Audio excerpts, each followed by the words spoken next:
বাঁচার দাবি, লেখিকা আমি নিজেই। জানি না এটা প্রশ্ন নাকি সন্দেহ, আদৌ কি আমাদের ভেতর আছে মানুষের দেহ?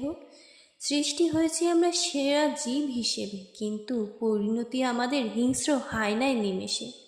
ওরে হায়নার দল, ওরে অমানুষের দল, তোরা দয়া করে ফাঁসির কাঠগড়ায় চল।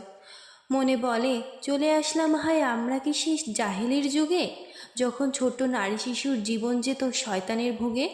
ওরে হায়নার দল, তখন তাও নারী সম্মানের সহিত করতো মৃত্যুবরণ, হতে হতো না তোদের মতো হিংস্র কুকুরের হাতে মরণ।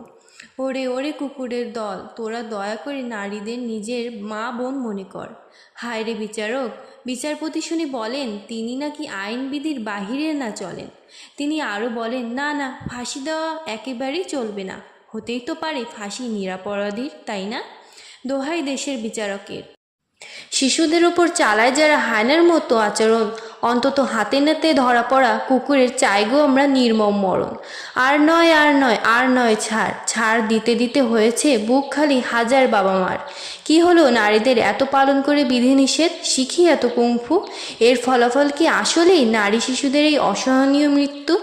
উত্তর দে হায়নার দল, কি দোষ ছিল এই ফুলের মতো শিশুদের? এটাই কি যে তারা নারী হয়ে জন্ম নিয়েছে এই সুন্দর ত্রিভুবনে? সর্বশেষে যাইগো বলি, বাঁচার দাবি গেয়েই মরি, শাস্তি চাই শাস্তি চাই, অন্যায়কারীর নির্মম শাস্তি চাই।